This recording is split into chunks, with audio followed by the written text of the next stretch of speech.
you can now launch a business sitting in your favorite pair of shorts in your living room while watching a sport game on TV. You can launch a business. You can launch an international business. And the risk, and this is the key, the risk is virtually gone now. He has a business today of $15 million per year, working from home, just the way you said it, in his shorts. He's minted cash and he has no customers in India, and he's sitting in a small city selling online. Truth is, it's impossible to succeed in business without positively impacting the lives of countless other people around you. And to the degree that you understand that, and then you give yourself the freedom to build relationships and integrate that into your business plan, there's no stopping you.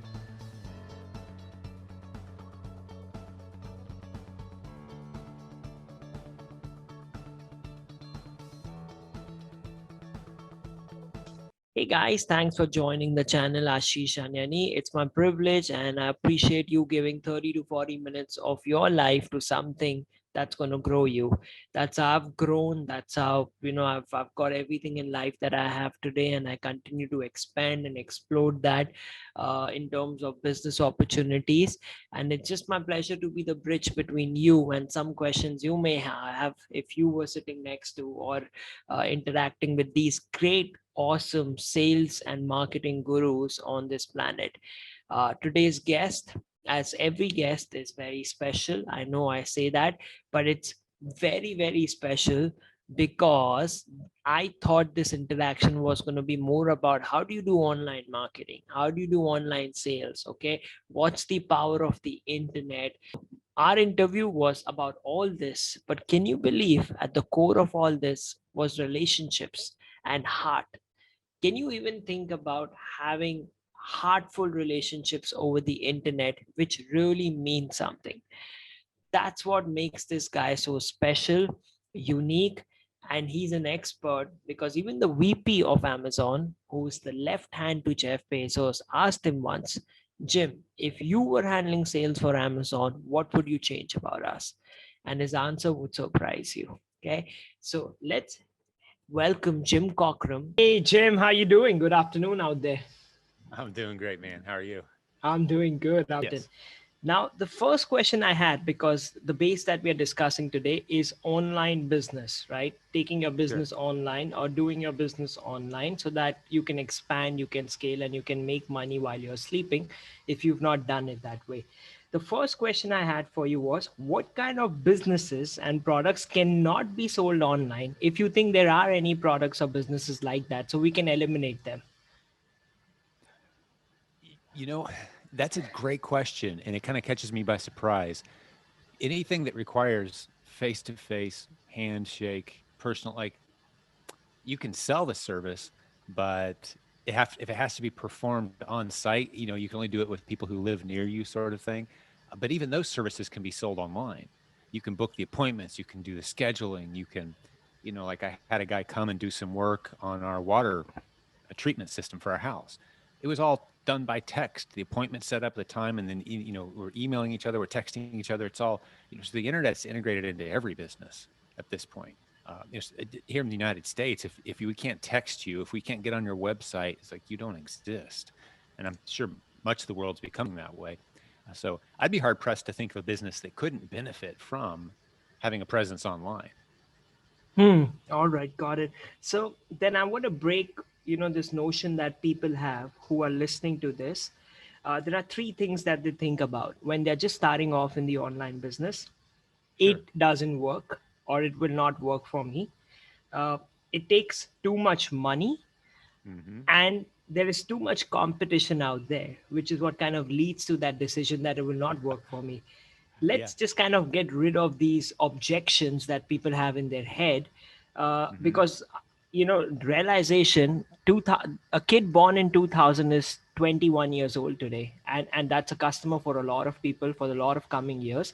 And he was born in the age of iPhones, right? Apple came around in 2005 and 6. So that's your customer for a long period of time. Can you handle these objections before we come to how do we build a business online? Absolutely. And I've actually built most of my marketing efforts for my own business around answering those questions because they are very common. And I would add on, how can I make money online? That's kind of the overriding question that sums up the three questions you just asked me. Can I do this? Is it reasonable? Is it feasible? And then you start coming up with all the excuses in your head. Well, it's saturated. Maybe it works for other people, but it won't work for me. They're not telling me the whole story. There's some details. It's going to cost a lot of money to do this, I'm sure, right? And perhaps the place I'd like to start the best is to make sure we're all thinking from a proper perspective about the time we live in. You just mentioned, the unique time that we live in all of human history, all of recorded human history. If you wanted to start a business, it involved tremendous time, energy, risk, education, connections.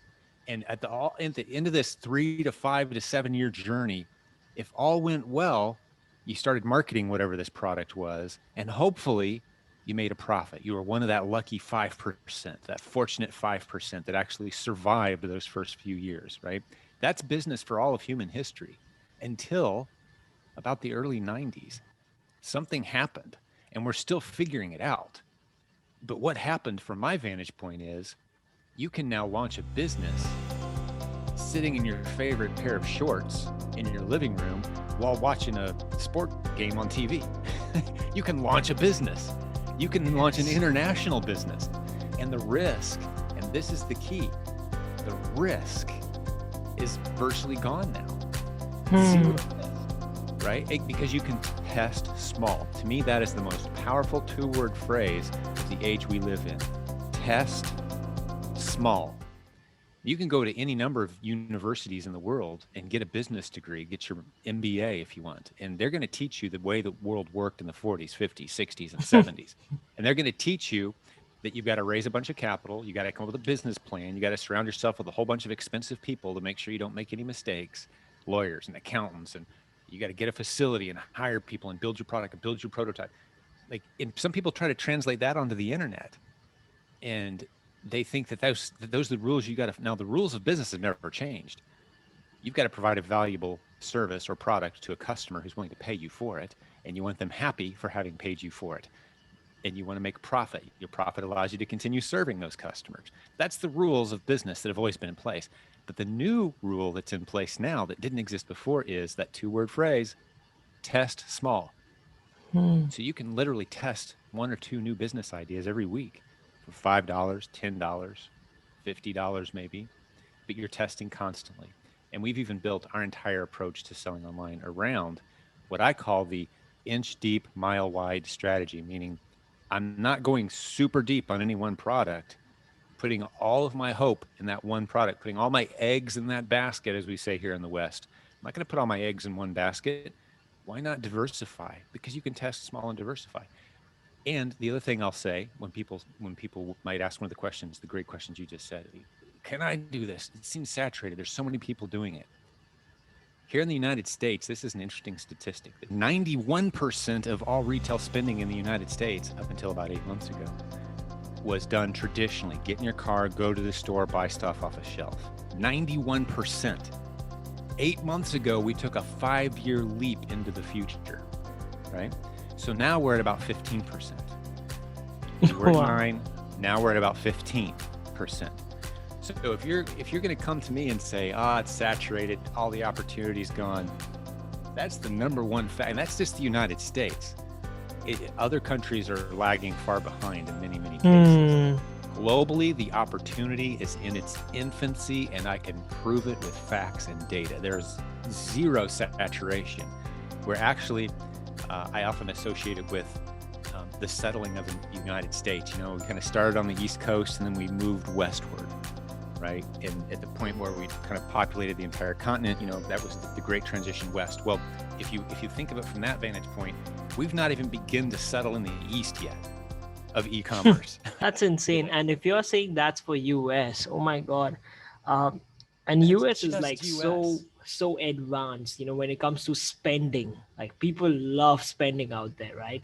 If it's 15% now, I think it's not even 3 to 4% in a country like India. Yeah. Oh, I'm sure. Now, on that note, while you were talking, I think this is a good place to start talking about strategies and, getting a little bit into your book. I just visited when I spoke to you first. I was in a different city visiting my parents, and this is what happened over there. I'm going to give you this case study so we can get into your book.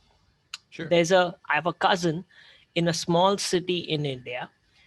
He is into jewelry. Okay, and it's not real jewelry; it's artificial jewelry. Sure. In the last 3 years, he figured out that if I sell this online outside India to Australia and the US, I have a chance to make more money because people don't have access to jewelry over there the way you have in India, because India is rich in minerals in that particular format, right? Sure. He has a business today of $15 million per year, working from home, just the way you said it, in his shorts. He's minted cash and he has no customers in India, and he's sitting in a small city selling online to people that he does not know. Hmm. Okay. Now, with that thought, I want to dig into any of the book that you want to speak about, but about entrepreneurs who are just taking this as a base and now probably are motivated to, like, all right, let me try this. Where should they start? Which platform? How should they go about it? And you can take examples of some businesses. Sure. Well, to me, one of the most exciting low hanging fruit opportunities, it's available to absolutely anyone. We have, I'll give you an example. I'm going to have a guest on my podcast soon. I interviewed him for the first time about a year ago. He lives in Slovakia. Okay. His name is Joseph Biz, B-I-Z, which is a great last name for an entrepreneur. I call him Joe Biz. So he's in Slovakia. Amazon has no warehouses in Slovakia. You can't order something off of Amazon and have it delivered to you if you live in Slovakia, unless you're ready to pay like $300 for, shipping and delivery fees. But he's running an incredibly successful business on Amazon.com. How's he doing that? He buys products online in the US, has them delivered to a US based partner who preps those products and sends them into Amazon for a fee, of course. But it's on Joseph's account. It's in Joseph's Amazon seller account. So when the products sell, Amazon sends a check to Joseph in Slovakia. And we've got example after example, dozens and dozens, hundreds actually, of people all over the world who are doing that exact same thing. And that's just Amazon. There's all kinds of other opportunities. And that's not even coming up with your own product. Like, did you say it was was it a relative, a brother-in-law? Yeah, my cousin. Cousin. He came up with his own unique product. He's dealing with hard products that he's having to find and source and sell, right? I'm talking about, in Joseph's case, and in the case of many others, you don't even need, let's go back to that inch deep, mile wide, meaning very diverse product selection. I'll sell whatever I can sell as long as it's going to make me reasonable profit and the customers are happy at the end of the transaction. If you have that approach, then there are literally hundreds of thousands of products you could get online right now, Ashish. Shop in the United States, any website you want.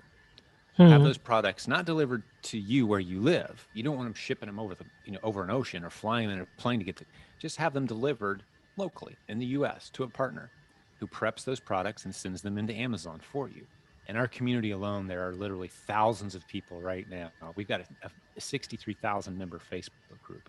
Thousands of them have Amazon businesses that are running incredibly successful. We got people who are former surgeons, former full-time workers. I just got a text this morning from a guy who used to be a chef. He was working crazy hours away from home. Now he runs an Amazon business from home, buying products off retail shelves, sending them into Amazon, flipping them for a nice return on investment, and putting a healthy 6 figures in the bank, working far fewer hours than he used to. That's the business, and that's just one opportunity. But that's kind of the arena that I've chose to focus on in our community, because to me it's the lowest hanging fruit right now. Wow, If you wow. get that analogy, it's just so straightforward. Okay, so if you can share three strategies with somebody just starting off, from different books, from different work that you've done, because I Yeah, know there's a lot, and people got to read the book. So if you can also recommend the first book they should read, but sure. three things that they can take away now in 2021 when we do this. Yes. Um, I'm not going to recommend one of my books. They're good. I need to update them. I've borrowed ideas and taken ideas from places that I've heard things. There's really no original content out there by anybody. Anyone who takes full credit for what they're teaching, they're just not being honest about who their mentors are. you know. So That's let a me give good you way some to put advice it. that's really. Let me give you some advice from me about some things I've learned from my mentors. Yes. First is, and this is vital. It's going to sound cliche when I say it, and I apologize, but it is truly one of the most powerful concepts. And I'll set it up this way. I got to speak at an event in Hong Kong, actually. It's been a little over a year ago. And I had my notes prepared and my slides prepared and my presentation prepared. But I'll always, before I speak, I'll always say a quick prayer and say, hey, God, guide me. I want to deliver maximum value to these people that I possibly can. I changed my whole presentation when I stepped on stage. I asked one simple question to the audience. I saw a raise of hands. I changed my whole presentation and I told them in about 45 minutes what I'm going to tell you in about 2 minutes right now. Okay. And hopefully start you on a journey towards incredible success. So the question I asked the audience was, how many of you in the past month have gotten on the phone or done a Zoom? I'm talking about get on the phone and speak to someone, not an email, not a text. Get on the phone and talk. How many of you have done that more than 10 times in the past month? A Zoom call counts. Talking to someone about your business. It could be a mastermind. It could be uh, an expert that you've sought out and asked for some of their time, a mentor of some sort. It could be customers that you haven't connected with in a while. I want to see those of you in the room. I don't know, we had about 300 people in the room. And I said, raise your hand if you did that more than 10 times last month in the last 30 days.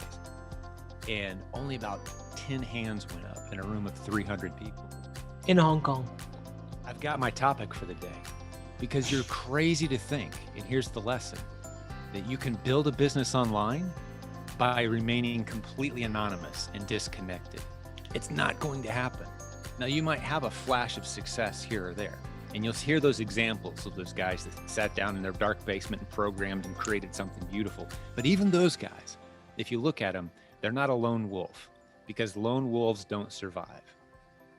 You can't do this business without relationships. And that's the point of the whole thing that I'm trying to present right now. This would be tip number one, probably the most important thing I could share. It doesn't sound like some kind of big fancy internet technology tip, but it is the most powerful thing I could say based on the question you just asked me. And that is, business doesn't enhance relationships. Relationships are the entire purpose of business. Wow. Business doesn't just enhance relationships. Relationships are the purpose of business. So if your business direction that you're going in right now isn't putting you into healthier, stronger, longer lasting relationships that you want in your life, you're doing it wrong. So you set out to improve the lives. This is a Hebrew tradition, inarguably the most successful culture in world history when it comes to business, money, and finance is the Hebrew culture. And once you eliminate all of the racist and illogical explanations for why you might think that's the case, you're only left with one conclusion. They're operating with a different rule book than the rest of us. And they are. Even the atheists, which most Jews and Hebrews are atheists, they don't believe there is a God, but they operate with this rule book. And that rule book says, I'm talking about the Bible, it says that the fundamental goal of business is relationships, meaning if you pursue relationships, you're going to succeed in business. If you pursue money, you're going to burn out relationships and you're probably going to fail. You might make some money, but you're certainly not going to have the same level of self-satisfaction for having arrived there. However, if you seek to serve others well and build relationships as you go and talk, not email, not text, not saying those things are bad, but I'm saying if that's the only way you communicate, you're losing out. And I took more time with that than I wanted to, but hopefully I drove the point home. Relationships are the reason business exists. How does Amazon or Flipkart do that? I love your question. And you know what, Amazon, I actually talked to a senior vice president at Amazon. This guy reports to Jeff Bezos. The other questions that he asked me, we had a great conversation over lunch. And he said, "You've got some interesting observations, Jim. So tell me, if we put you in charge of Amazon for a couple weeks and you could change anything, what would you change?" I thought, first thing I thought was, wow, a senior vice president of Amazon is asking me. Like, that's great. But I got to tell you, Ashish, if it had been an interview, I nailed it, man, because I knew instantly what I was going to say. And just like I launched into this topic with you, and you just asked a great question, by the way. Like if I could have handed you a question I wanted to be asked next, you just nailed it. Because on Amazon, just so everyone knows, one of the rules they have in place is, let's say I sell you something, Ashish. I don't get your contact information. You don't get mine. We have no way to communicate or connect except through Amazon's system, and it's very impersonal. We don't have a chance to build a relationship. And I told the senior vice president of Amazon, I said, hey, listen, if you want to blow this thing up even bigger than it is now, I'm talking about kick Facebook's butt, like, where everyone gathers socially in the United States on Facebook. You can take some of that territory if you want, because, and I told him what I just told you, relationships are the reason business exists. A transaction, check this out, Ashish, I'll make my point this way too. In Hebrew, a transaction is the beginning of a lifelong mutually beneficial relationship. I'll Wow. repeat it because that's a beautiful concept. A transaction is the beginning of a mutually beneficial lifelong relationship. And I told the senior VP of Amazon that exact same thing. And he said, what? I've never heard of that. And I said, yes, it's 100% true. The most successful businesses in the world have been built, many of them on that very concept. And what does Amazon do? They say, okay, now that you guys have attempted to start a lifelong mutually beneficial relationship, what are we going to do as a company? We're going to make sure you were never allowed to speak to each other. What? And the example I gave him was, just imagine some toy train collector, who Hmm. gets on Amazon and he wants to buy his special whatever, geeking out over his toy trains, model trains, and he's buying it from another model train geek who's like the king of selling model train parts to model train geeks. And you're saying these guys aren't allowed to talk to each other? You should be charging money. And I said, here's your income opportunity. Charge money to the king of model toy trains who sells all these parts. Charge him money to start a community on your platform, because transactions are the start of a mutually beneficial lifelong relationship. If these people gather, they're going to know, like, and trust each other. They're going to spend money with each other. They're going to build new businesses on your platform. But right now, you're telling them they're not even allowed to speak to each other. So is Amazon a perfect forum for doing what I'm talking about? Kind of no, it's not right now, unless and until they allow us to communicate with our customers and build relationships with them, which is why I teach multiple income streams. It's very impersonal to sell random items to total strangers. Do you You think want to if build a a company relationship. brought that up, if a company came up with that, it can be any company, right? Facebook, Yes. Instagram, TikTok, Amazon, I mean anything, and they did what you're saying, they would actually, I mean, they would explode at a level we can't think about right now. The problem, the challenge is, and this is me jumping on a bit of a soapbox. Some people might agree, some people might disagree. That's totally fine. But I've got thousands of years of human history on my side. And given 2 hours, I could convince anybody that what I'm about to say is true. If a business is built on a foundation of enhancing relationships between the business and the people it serves, or the people being served are building relationships with each other, that is an unbreakable model. It is so incredibly powerful because, again, business exists to enhance relationships. And so few businesses are built on that premise because we've got this misconception. Even if you go to some of the most famous business colleges in the world, we've got this undertone of business is evil, business is bad, to succeed means you're greedy, profit is an evil word to a lot of people.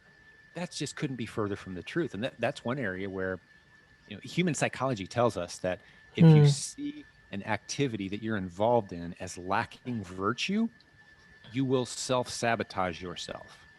That's human nature, undeniable. Every Hmm. psychologist in the world will tell you that.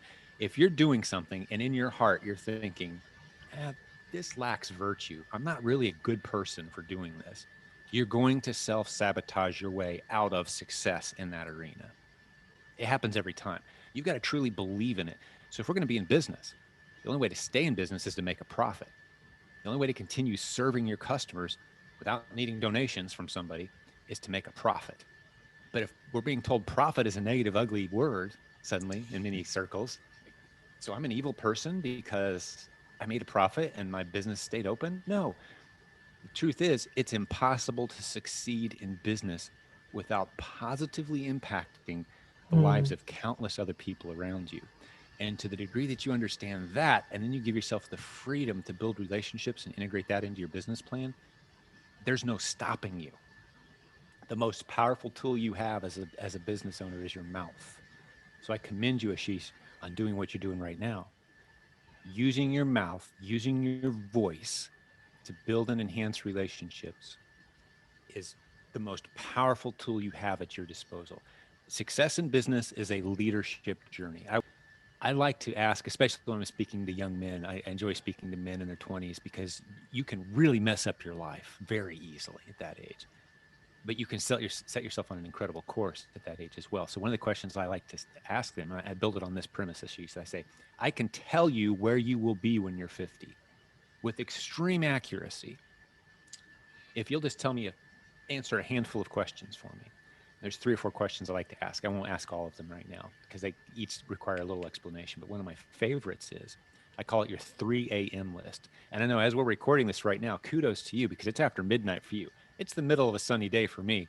You're sitting up here after midnight, right? You're working hard, so you can appreciate this statement I'm about to make. But let's say it's 3 o'clock in the morning and you're in trouble and you need help. Who do you call? Specifically, how many names could you call? Is my question. Hmm. I want you to get out a piece of paper, not right now. Maybe some people actually do want to do this, though. Get out a piece of paper and start writing down names. I don't care if they're rich, poor, connected, you just met them a few weeks ago, or you've known them your whole life. Those are all irrelevant. How many names? I want a number. How many people could you put on that piece of paper that would pick up the phone at 3 in the morning and say, of course, Ashish, I'm there for you. What can I do? They would wake themselves up. They would see it's you. They would answer the phone and they would be there for you in whatever way you needed. How many people are on that list? Your future prospects of success are based wholly on how big that list is and is that list growing or shrinking? Yeah, and you know, if I could just add to that while you were talking, that I know, like, I just felt what you said. uh, and I think you can test this once a year at least, even if you're not in trouble, on your birthday. So I've got this theory that how many people message you, WhatsApp you, Facebook you, that's all fine. It's easy to do. How many people give you a call and they wish you a happy birthday from their heart? That's your Yes, life. You know, so that's every really year good. you can test it once, even if you don't want to. Yeah, yeah. And how many people do you call on Exactly, their right? birthday? Yeah, same Right? thing. And how Goes many you both feel ways. is so Goes right, both so ways. right. The Wow, power that's of the so right. voice. One of the other Hebrew truths that they understand very well, and you can actually put some numeric data to this. I'd love for someone to do that, but I'm going to be pretty close. One of the least personal ways you can communicate is, let's say, a text message or an email. 10 times more powerful than that is a phone call. 10 times more powerful than that is what we're doing right now, Ashish, on Zoom, where you can see the emotion because anyone who knows anything about communication knows that 70% of communication is nonverbal, right? I mean, that's science, basic established fact. No one argues it. 10 times more powerful than that. So now we're at a pretty extreme factor of power away from email and text is a Hmm. face-to-face encounter, which is why we all remember 9/11 in the United States when the airplanes hit the buildings and it was a horrible day. Over 3-4 thousand Yeah. people died in a single day. Right? It shut down the airline industry, just shut it down. And those who were watching the stock market, Airlines went from 30, 70, $100 stocks down to $2, $1. Will we ever fly again? And we were all thinking, maybe we can just do the whole virtual thing. We've got the internet now. Will people ever get on an airplane again? We don't know. Numerous millionaires were born out of understanding the fact that I'm about to share with you right now, which is what I just shared with you, which is people will always want to connect face to face because they know that it's 1,000 or more times more powerful than an email or a written correspondence, right? So if you can get that much power out of jumping on an airplane and flying to another city and meeting face to face, people are always going to do that. Of course they will, let alone their need to explore and seek out adventure. But I'm talking about business travel, right? To see people face to face is a powerful thing.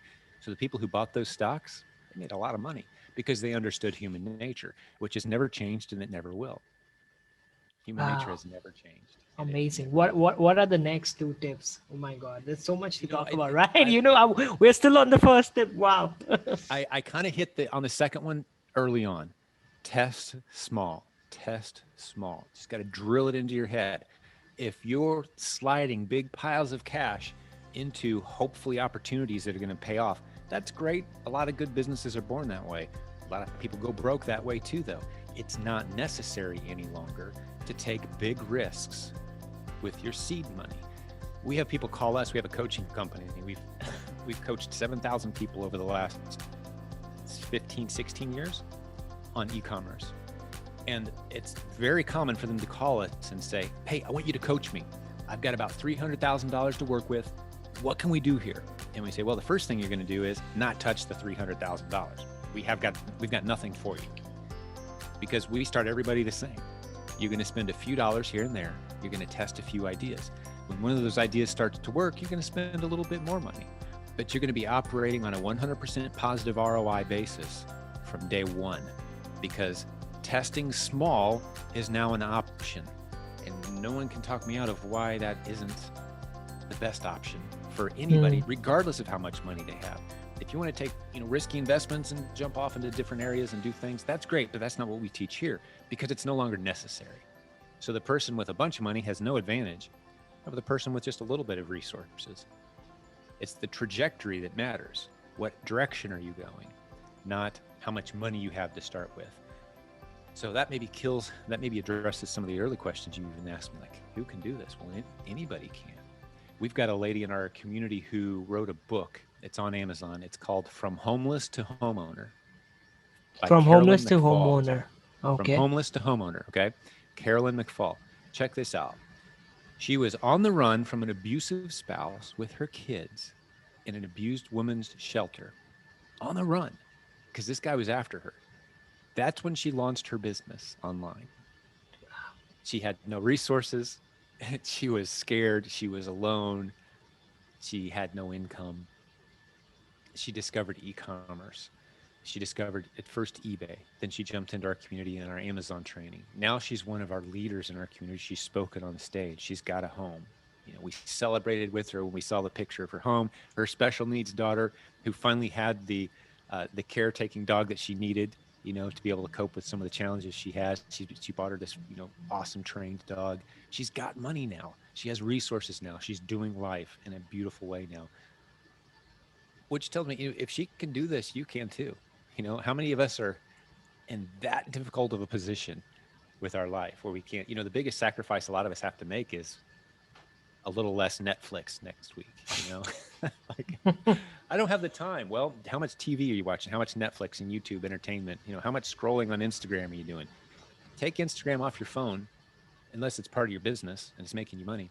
Take off some of these social apps and focus in. I call it that period. And let's make this the third tip. Any business, anything worth doing in life is going to require sacrifice and effort.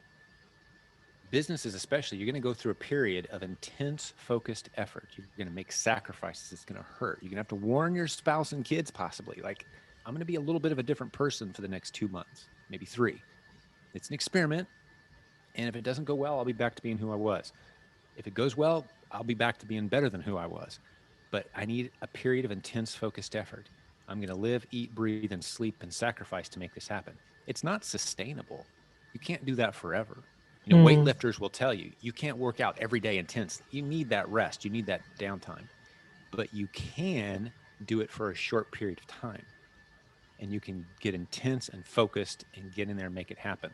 Like I would much rather write a book in 2 weeks of intense focused effort versus 3 years of visiting it from time to time and forgetting where I left off and wondering if I'm still passionate about it or not. Get in there and get it done, get it launched. So that would be a good third tip, I think. A good friend of mine, actually, an author who I've referenced a couple times here without crediting, I probably should mention his name. His name's Daniel Lapin, Lapin. He's an Orthodox Jew, and he understands the Hebrew culture, which I've drawn so many lessons from as far as applying to real world and business decisions. And when asked what his number one tip is for success in life, I love his answer. It seems very cliche at first, but the more you think about it, it's very deep. He says the number one rule for success, and this will end our tips here, but is to do what must be done when it must be done. And that sounds simple, but most people don't get there. We Hmm. procrastinate, we delay, we get distracted. We call it shiny object syndrome. Someone launches a new exciting course and we'll jump over there, and a new conference. Oh, I want to go to that one. And then a new book. Oh, I got to read that. It is bouncing around from idea to idea, filling your head with all these random jumbles instead of going into that period of intense focused effort, doing what must be done when it must be done to make a success out of a model that works. You just haven't buckled down and did it yet. Don't buy into the lie that says you can succeed without work. Everyone that you've mentioned, these success stories, I guarantee you they had stay up past midnight days like you're doing right now, Ashish. Stay up late, get up early, do stuff you don't want to do, but you're doing it because it needs to be done to get me where I need to go.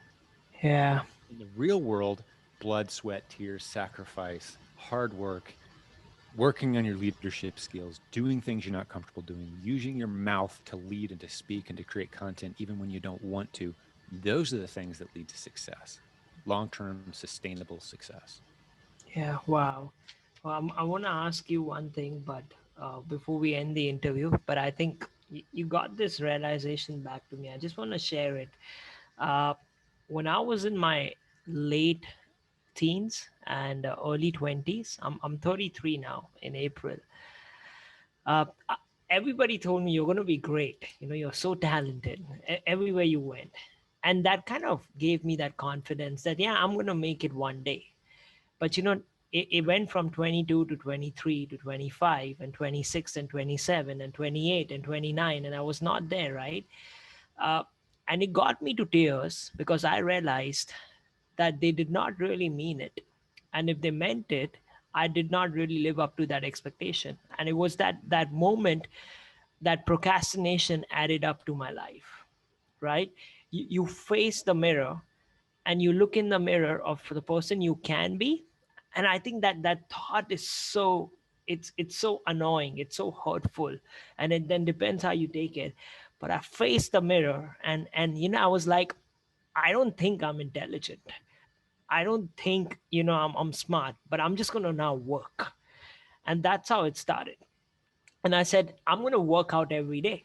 And I started working out every day. I've been working out for a while, but I quit the gym. I started working out every day, no matter where I was, at the airports, in toilets, at the house, when I was traveling.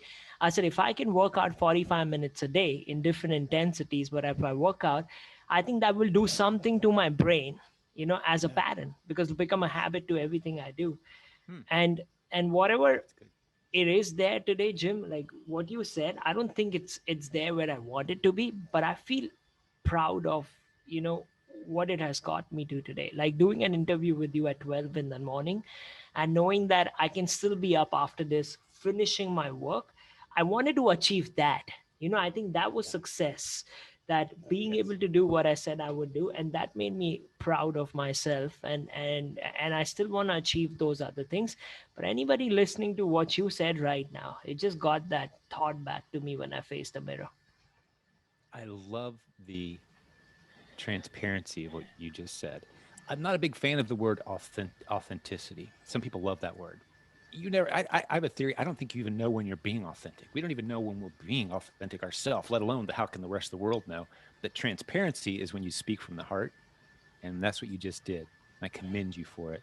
And let me just share something with you that popped in my head that I think might encourage you, because there is a very real connection there. If you can be disciplined in any area, you can be disciplined in all areas. The way you do anything is the way you do everything. So the rules for, I call it the 5Fs, 5Fs: faith, family, friendships, fitness, finances. The way you conduct yourself in any of those areas with discipline will translate over into the other areas. And the easiest one to begin addressing right now is family and friendships. Faith, family, friendships, fitness, and finance. If you have discipline in any of those areas, it will translate over. So the lesson I shared with you about the 3 a.m. list, all about relationships. If you're building relationships, you're worth a whole lot more money than you realize, because you've got those people that you can go to, that you can lean on, you can launch an idea with, right? So it's not just about what you have in the bank that measures your success. It's what's your potential for future success. And that's based on the things that we're talking about right now. Really appreciate this, Jim. And I think we all should work on ourselves. Whatever you said today, it's so crucial. And coming from a guy who speaks about online business, right? I mean, so you gotta believe it. Now, where do people find you? You spoke about your course a lot. Okay, there you go. Silent Jim. Always speaking about talking, and then okay, that's a hashtag. Silent Jim. SilentJim.com.